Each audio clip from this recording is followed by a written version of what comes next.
Vegetem de Kiro cheese. Parmigiano Reggiano, Roquefort Brie de Meaux, and Monchegoro, River Blue and Gouda. Asiago, Wensleydale, and Roquefort, Reblochon, Halloumi, Feta, Gorgonzola cheese. Oh, Montrejac, Fidulata, Pecorino, Swiss Gruyere. I love a Vegetem de Kiro cheese.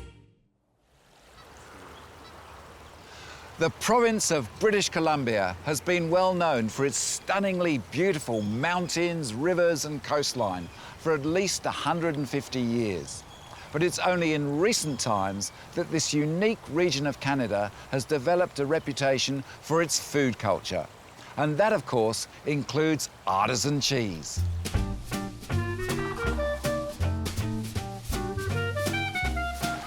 British Columbia, or BC as locals more commonly know it, is the most westerly province in Canada and was originally named by Queen Victoria in 1858 after the Columbia district of the Hudson's Bay Company. The province officially became part of the Canadian Federation in 1871. And its economy today is largely based on the service industry and the abundant natural resources of timber, oil and minerals. My starting point is the state's largest city, Vancouver, home to more than 4.5 million people and built around a stunning natural harbour ringed by majestic mountains.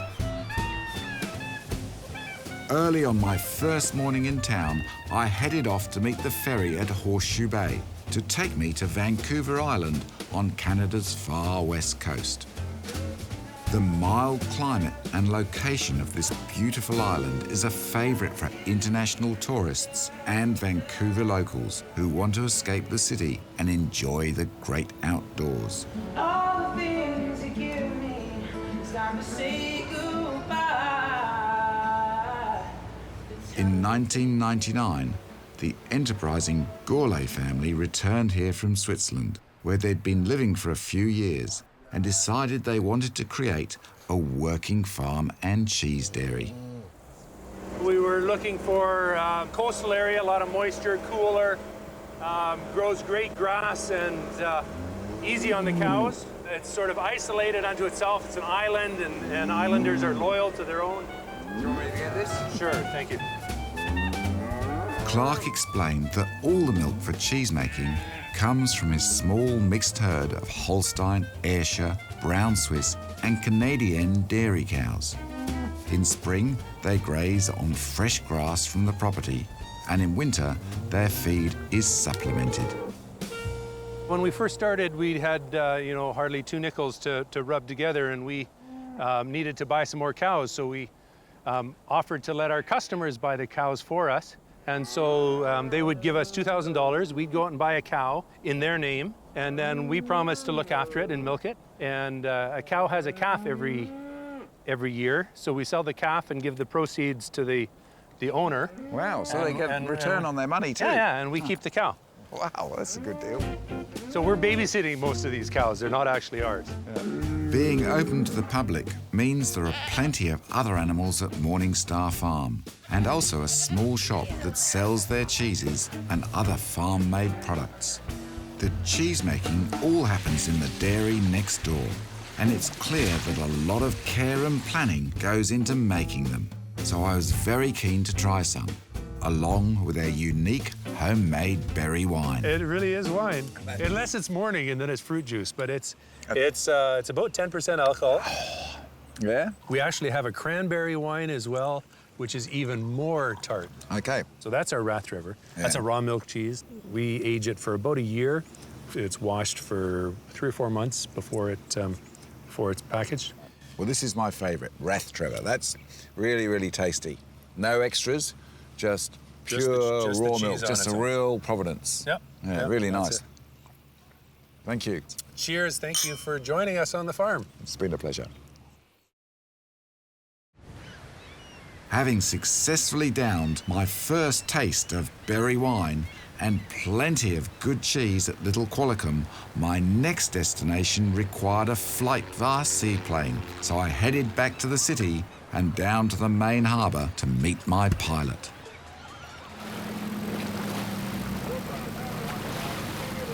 We're flying to an island southwest of Vancouver called Salt Spring, well known for its alternative artists, sculptors, musicians, and of course its cheese. This is Galliano that we're just crossing over now. And then this is Salt Spring. The island was first settled by black slaves that had been freed from the Americas and took up land on the island, as well as a group of Hawaiians that came over, Japanese that came over, and they had to clear the land. Forestry was very prevalent, fishing was, and agriculture. So once the land was cleared, Salt Spring was well known for its dairy and fruit production, more so than the Okanagan. So at the turn of the century, the early 1900s, this was a very important dairy and fruit producing area. When I think of the places you could live in the world, the country that I'd like to live in, it would be Canada. Where in Canada? Probably on the West Coast. Where on the West Coast? On Salt Spring.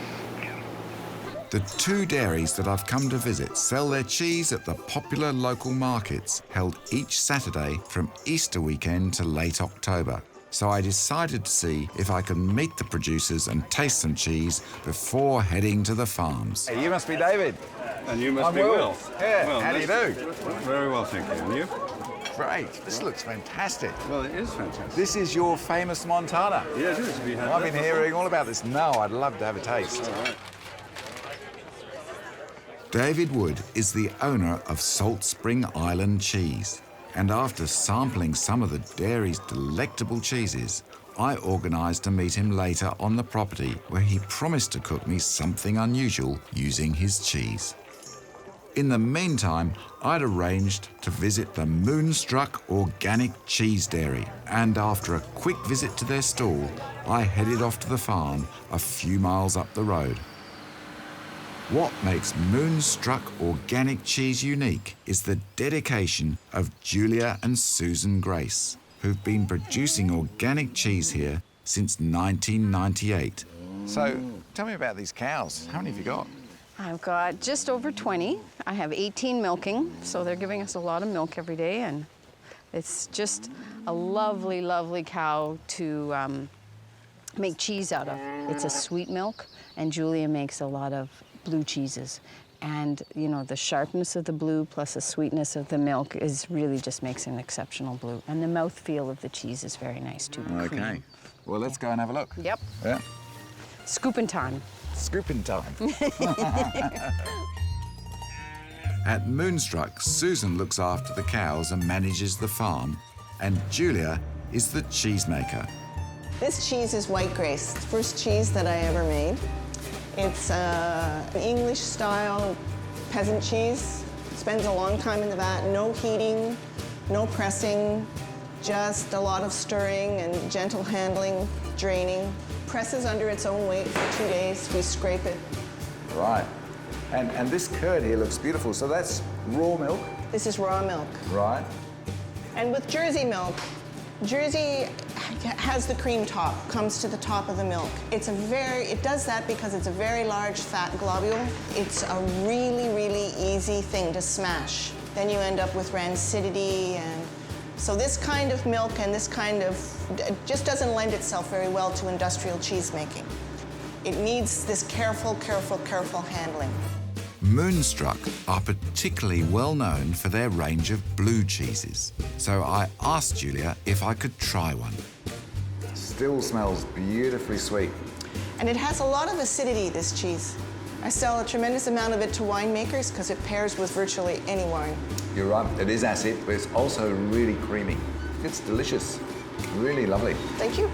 The quality of the raw milk cheeses made on Moonstruck Farm is superb, and they're a testament to just how hard the owners have worked to create a healthy environment for their cows. Using simplicity as a principle, they've created a fine collection of exceptional cheeses and seem very content to continue focusing on quality above quantity. A quick drive up the road from Moonstruck and I soon arrived at the Salt Spring Island farm, where they've specialised in making goat and sheep's milk cheeses since 1994. The dairy brings in milk each day from surrounding properties and turns this into a full range of cheese styles. These include a flavoured feta and the delicious mild, hard sheep's milk cheese known as Montana, which I tried at the market. There are also several washed rind cheeses, and one of their most popular sellers is a variety of flavoured fresh goat's cheese, beautifully presented in small tubs. After watching cheese production take place inside the dairy, it was time to join David in the farm kitchen for a home-cooked lunch. We have a tomato sauce, a base for a dish with shrimp and fennel and feta cheese. And what's in here is olive oil, garlic, and fresh local tomatoes, just stewed down till they're nice and juicy and flavour. Smelling absolutely delicious. They do, don't yeah. they? And quite a bit of salt, too. Okay, let's braise the fennel. Braise the fennel, just to soften it up. I could have maybe cut it in smaller pieces. Beautiful fennel, look at that. Isn't it? It's local fennel from the island? Yeah, well, tiny baby fennel, just the beginning of the season. I think we can stir these guys some beautiful local shrimp. Yeah, you want to stir those in, and okay. I'm going to cut the... The most important thing of the lot. Well, not really, but it's just the sort of little edge that sort of livens the whole thing up. So this is the chili feta. And that's olive oil around the outside? It is, yeah, olive oil. Okay, those things look cooked to you. Yeah, I reckon they're just about done. Yeah. You don't want them overdone, that's for sure. Yeah. I think we want a bit too. more. And then we'll just put the feta in. I suppose being goat's milk, it won't melt. No, it's not going to melt. I mean, first of all, we're not going to give it time to melt. Yeah, but it probably won't anyway, because goat's milk's one of those funny milks that doesn't melt easily. Okay, I think we're good to go. So, plate it up. Beautifully done. Taste it. That smells superb. There you go. Lick your fingers and get in there. So here we go. Yeah, you can start with the veggies and work your way up to the shrimps. And, of course, the feta. Sweet, lovely, lovely goat flavour on the end of that. Fantastic. That's good. When you get the feta and the shrimps together, it's really good. Yeah. Absolutely superb. Great, well, thank you. Thank you. I'm really excited about the next dairy on my list. It's situated here in the beautiful Fraser Valley, and it's one of the only dairies making cloth-bound cheddar in Canada. Surrounded by lush mountain scenery, the Farmhouse Natural Cheeses Dairy was started by Deborah Boys, a fellow member of the prestigious Guilde de Fromagère. With a small herd of brown Swiss, Guernsey and Holstein cows, Deborah and her family and staff have created a thriving business and make a range of traditional cheese styles, including a cloth-bound cheddar that's typically aged for a minimum of 6 months. Hey, Deborah! Well, how are you? Nice to see you. Good to see you too. Thanks for coming. After entering the hallowed walls of Deborah's all-girl dairy, I was quickly put to work helping with the larding and wrapping process. This is all-girl dairy, isn't it? All girls. Yeah. Guys just don't have a chance. I'm not going to be here for long, that's for sure. Yeah, so, it just seems to work out that it's all girls that work here, but it's a really and all fun locals? Environment. I wasn't born here, but I obviously live here now. Yeah. And what's the valley like to live in? In Agassiz, it's very quiet, but it's pretty busy like in other parts. This is sort of like kind of like a secret tucked away part of the valley. It's like you cross the bridge and you're in a different little land. This lard forms a protective coating. So it allows a symbiotic relationship between the mould and what's happening inside, and allows the cheese to dry out. Yeah, exactly. Yeah, but not too much. Once wrapped, our fresh cloth-bound cheddar goes into a special maturation room until it's deemed ready to eat. These cheeses are around 4 months old, and they've developed this beautiful mould around the outside. They'll spend around 6 more months in this cold room, and then they'll be taken out, the cloth will be pulled off, And inside, there should be a beautiful moist cheddar with a lovely savoury tang. In addition to cheddar, Deborah's dairy also produces several blue cheeses and a goat's cheese from milk collected each day on the farm. After a few hours of visiting the dairy, I was certainly keen to try some of the cheeses. But there was something else I wanted to talk about first. This book is a Bible. How long did it take you to write?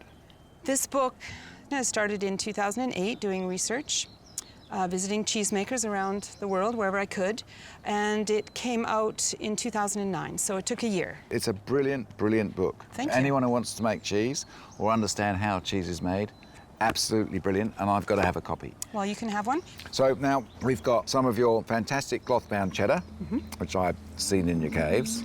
That's this one here.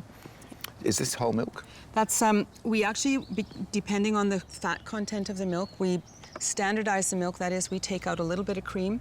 Cheddar doesn't want to be too fatty, and sometimes our milk is upwards to 5% butter fat, which is just too greasy. You know when you melt cheddar, how it can release the oils? Well, you don't need to lose too much of that in butter fat. So we standardize this, but this has some of those little crystals. This is a, this is a several months old, but it's not an aged one. Really good. Great texture. When we started making cheese, cloth bandaging the cheddar, we noticed right away there was a more floral note to the cheese. Even though it's the very same recipe, if it's wax, we don't vacuum seal anything. Oh, good. We don't think that that's the best thing for cheese, but unfortunately it's now a lot of the production practices just include vacuum sealing for ripening. So this is what it looks like when it's been in the cave for several months. So it develops all different kinds of molds and flora, and underneath here is the cloth bandaging, larded, and so that seals the moisture in, keeps the mold and whatever else is going to be floating around in the atmosphere. Deborah and I went on to taste her whole range of cheeses, including her new raw milk cheddar, which was superb. But what I found truly remarkable is that her farm is one of only 2 in the province that makes cloth-bound cheddar. But please keep going with the raw milk. That's very important, as you know from your beautiful book. Thank you. Yeah, thank you. Thank you. That's great.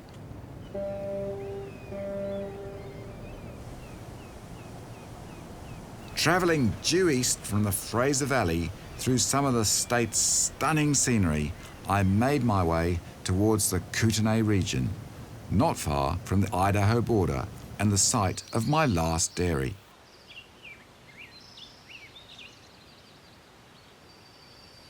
Nestled at the foot of the stunning Skimmerhorn mountain range, not far from Creston, you'll find the Kootenay Alpine Cheese Company, started by Wayne and Denise Harris. The farm is certified organic, and all cheese is made using milk from their mixed herd of Swedish Red, Guernsey, Holstein, and Norman breeds, pastured on perennial ryegrass and clover until the winter months. The entire family is involved in maintaining the farm, with Mother Denise Harris in charge of cheese making. And most of this happens in the summer months. Tell me what we're going to do. Okay, well, we made this cheese on the 4th, so it needs to be turned. We turn the cheese every day for the first month, so Right, okay. it's just a simple flipping them over. So you grab the top. Like that. Anyone can do that. Yeah. So you want me to do the whole lot? Yes, please. Okay, so which cheese is this? The Nostrella is our youngest, mildest cheese. We make it year-round. It's a washed curd cheese. We cook it a little less. So it's a more all-around cheese. That's a sampler hole. Yeah? No mice in here? No. Okay. And then the Alpendon we make just in the summer. It's more like a Beaufort is what we're aiming for. So it's just on the summer grass. So that has that lovely rich summer milk. Yes.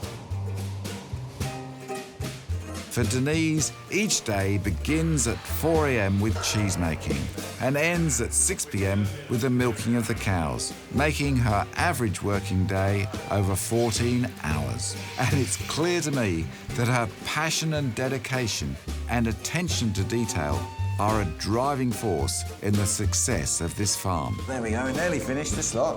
What's next? Well, I have to go back and do the temperature on the vat. So I thought you could just finish this room. How about that? Me? Yeah. Finish the room? No problem. Both of Denise's daughters, Erin and Nadine, also play important roles in the business. And I asked Erin, the youngest, about the farm's management and how it differed from other farms in the area. We do a lot of intensive grazing, which is not that common in Canada.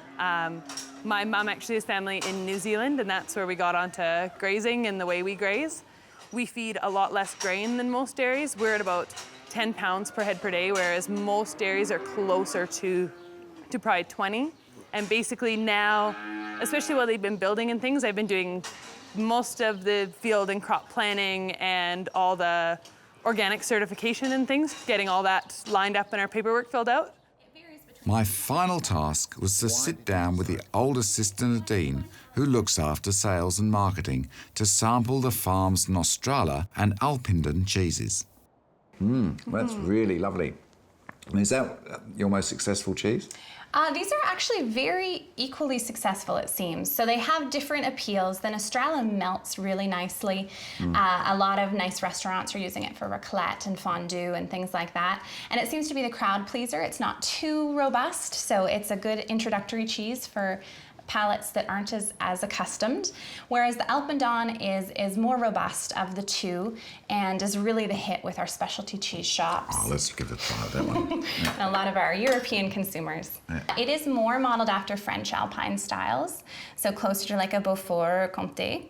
And this one is a year old now. It was made last June. Right. Here you go. Thank you. You're welcome.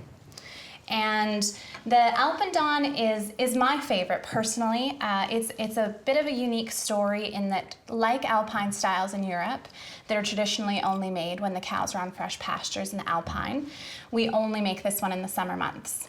It is sensational. Thank you. Sweet, concentrated, little bits of calcium lactate. Really sensational cheese. Some nice crystallization at this age usually. Yeah, that's really, really good. And a little bit drier than, say, a Gruyere or Beaufort. Unique. Absolutely. Yeah, really, really lovely. After trying these delicious cheeses, it's easy to understand why British Columbia is fast becoming an artisan cheese destination, and this young industry seems set to expand to much greater heights in the future. Farmers markets and specialist cheese stores play a vital role in helping to spread the word, and more consumers are waking up to this quiet Canadian revolution. Well, that's it from a very wet British Columbia. I've tasted some amazing cheese and met some wonderful people. It's going to be really interesting to see how they go over the next 10 years. Matting. Full of butterfat. Full of butterfat. Is that it? Yeah. That's pretty good. Hey, well done. Join us for cheese slices on Salt Spring Island. No, those. Oh.